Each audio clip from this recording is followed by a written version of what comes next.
श्री शिवाय नमस्तुभ्यम हर हर महादेव। भोलेनाथ की कृपा आपके और आपके परिवार के ऊपर हमेशा बनी रहे। दोस्तों, सावन का अधिक मास शुरू हो चुका है। सावन के इस अधिक मास में आपको बेलपत्र किस तरह से शिवलिंग के ऊपर समर्पित करना चाहिए, आज के वीडियो में हम आपको जानकारी देने वाले हैं कि बेलपत्र शिवलिंग के ऊपर आपको किस तरह से समर्पित करना चाहिए। बहुत से लोग गलती कर देते हैं, वो बहुत ही गलत तरीके से शिवलिंग के ऊपर बेलपत्र समर्पित कर देते हैं। आपको यह पूरी जानकारी पूज्य गुरुदेव की कथा सुनकर देने वाले हैं, तो इस वीडियो को पूरा देख लीजिए, कहीं से भी गलती मत कीजिए वरना आप पाप के भागीदार भी हो सकते हैं। तो शुरू करते हैं आज का सबसे प्यारा सा वीडियो। बहुत ही ज़्यादा जानकारी और बहुत ही ज़्यादा उपयोगी वीडियो होने वाला है। भगवान भोलेनाथ को सावन के महीने में दो चीज़ें सबसे ज़्यादा प्रिय होती है। एक तो होता है एक लोटा जल। भगवान भोलेनाथ इतने भोले हैं कि एक लोटे जल से ही वो प्रसन्न हो जाते हैं। तो आपको एक लोटा जल सावन के पवित्र महीने में हर दिन शिवलिंग के ऊपर समर्पित करना ही चाहिए। बहुत ही प्यारा सा एक लोटा जल आपको अपने घर से भरकर ही लेकर के जाना चाहिए। इस बात का विशेष रूप से आपको ध्यान रखना है कि एक लोटा जल आपको हमेशा अपने घर से ही भर करके लेकर के जाना चाहिए। साथ ही एक बेलपत्र भी आप सावन के हर महीने शिवलिंग के ऊपर समर्पित करना शुरू कर दीजिए। आपकी मनोकामना बहुत ही शीघ्र से शीघ्र पूरी हो जाएगी।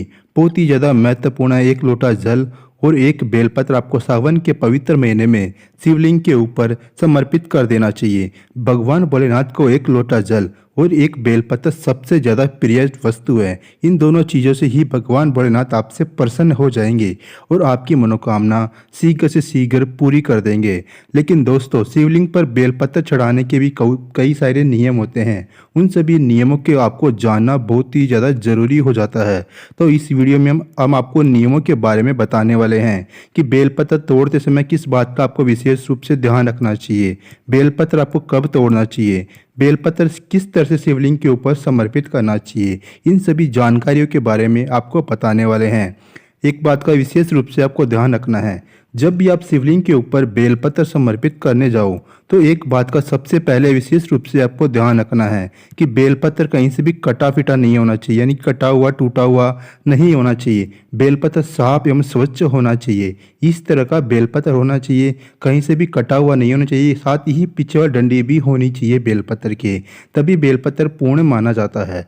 इसलिए इस बात का विशेष रूप से आपको ध्यान रखना है कि बेलपत्र साफ एवं स्वच्छ होना चाहिए। सबसे महत्वपूर्ण बात यह हो जाती है कि बेलपत्र साफ एवं स्वच्छ होना चाहिए।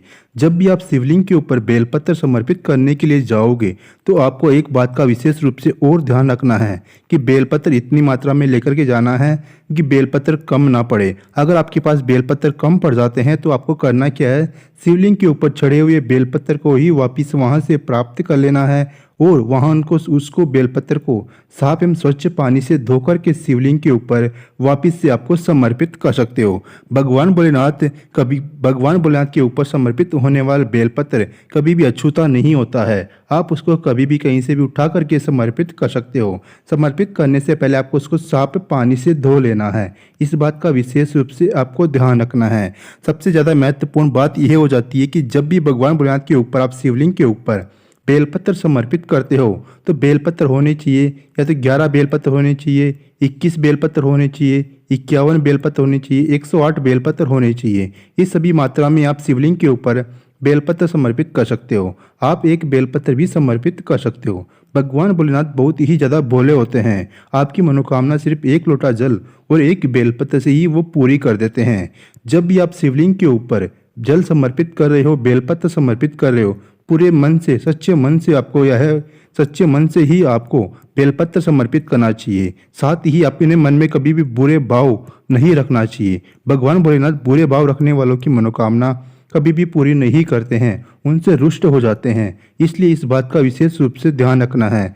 जब भी आप शिवलिंग के ऊपर बेलपत्र हो, चाहे एक लोटा जल हो, कुछ भी समर्पित कर रहे हो, अपने मन में सच्चा भाव रखते हुए आपको शिवलिंग के ऊपर एक बेलपत्र और एक लोटा जल समर्पित करना चाहिए। भगवान भोलेनाथ बहुत ही ज़्यादा भोले होते हैं। वो आपके एक लोटे जल और एक बेलपत्र से ही प्रसन्न हो जाते हैं और आपके जीवन की सभी मनोकामनाएं पूरी कर देते हैं।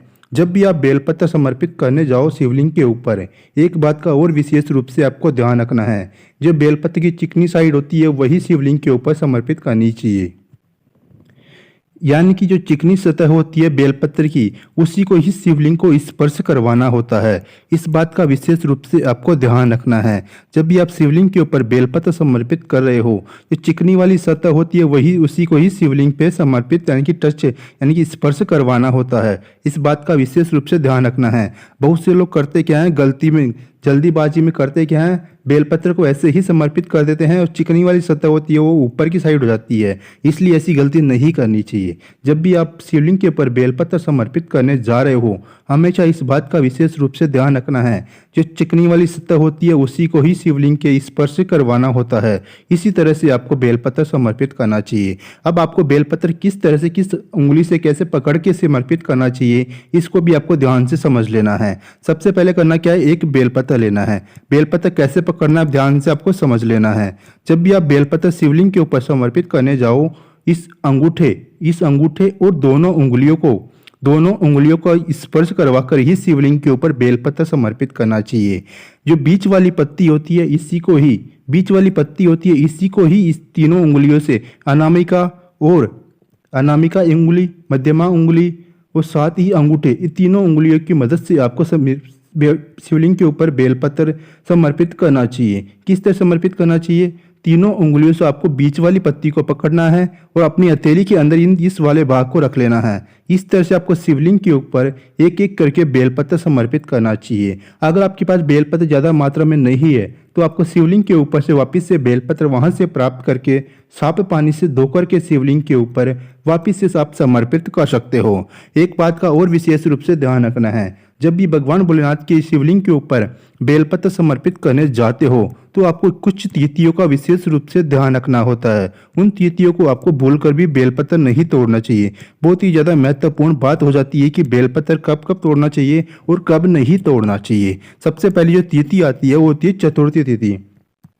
चतुर्थी तिथि के दिन आपको भूलकर भी बेलपत्र नहीं तोड़ना चाहिए। फिर अष्टमी तिथि के दिन भी आपको भूलकर भी बेलपत्र नहीं तोड़ना चाहिए।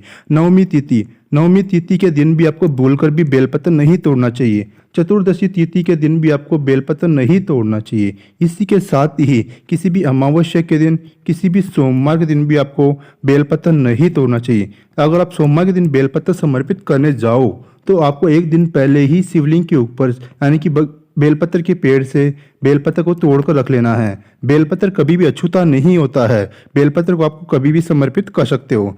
बेलपत्र कभी भी अशुद्ध नहीं होता है। बेलपत्र हमेशा शुद्ध रहता है। भगवान भोलेनाथ के ऊपर समर्पित होने वाली सभी वस्तुएं हमेशा शुद्ध रहती है। उन सभी वस्तु को आप कभी भी समर्पित कर सकते हो। इन सभी तिथियों को पर आपको भूलकर भी बेलपत्र नहीं तोड़ना चाहिए। इस बात का भी आपको विशेष रूप से ध्यान रखना है। जब भी आप शिवलिंग के ऊपर बेलपत्र समर्पित करने जाते हो तो एक बात का विशेष रूप से ध्यान रखना है, खाली आपको केवल बेलपत्र समर्पित नहीं करना है, इसके साथ एक लोटा जल भी आपको हमेशा समर्पित करना है। यानी कि खाली एक बेलपत्र आपको समर्पित नहीं करना है, उसके साथ जल भी आपको समर्पित करना चाहिए। भगवान भोलेनाथ की कृपा आपके और आपके परिवार के ऊपर हमेशा बनी रहेगी।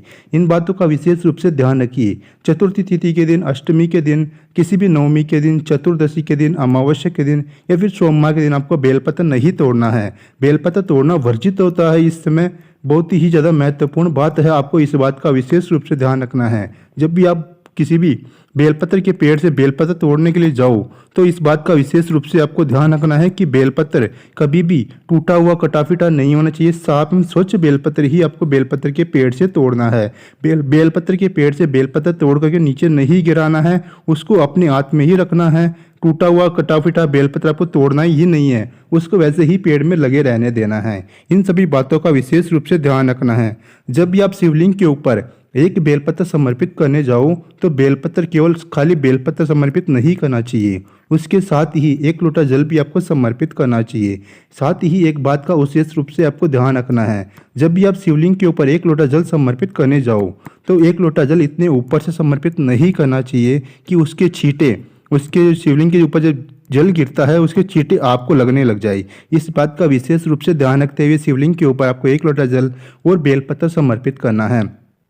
बेलपत्र हमेशा जब अपनी विपरीत दिशा में समर्पित करना चाहिए, यानी कि बीच वाली पत्ती की जो दिशा होती है आपके विपरीत होनी चाहिए। इसी तरह से आपको शिवलिंग के ऊपर एक लोटा जल और एक एक बेलपत्र समर्पित करना है। कभी भी एक साथ आपको पूरे बेलपत्र समर्पित नहीं करने चाहिए। आपको बेलपत्र हमेशा एक एक करके ही समर्पित करने चाहिए। भगवान भोलेनाथ की कृपा आपके और आपके परिवार के ऊपर हमेशा बनी रहेगी। इन सभी बातों का बहुत ही ज़्यादा महत्वपूर्ण बात है। इन सभी बातों का विशेष रूप से आपको ध्यान रखते हुए शिवलिंग के ऊपर बेलपत्र समर्पित करना चाहिए। आपकी मनोकामना बहुत जल्दी पूरी हो जाएगी। आपके घर में कभी भी धन की कमी नहीं होगी। घर में हमेशा धन की बरकत होती रहेगी। भगवान भोलेनाथ की कृपा आपके ऊपर हमेशा बनी रहेगी।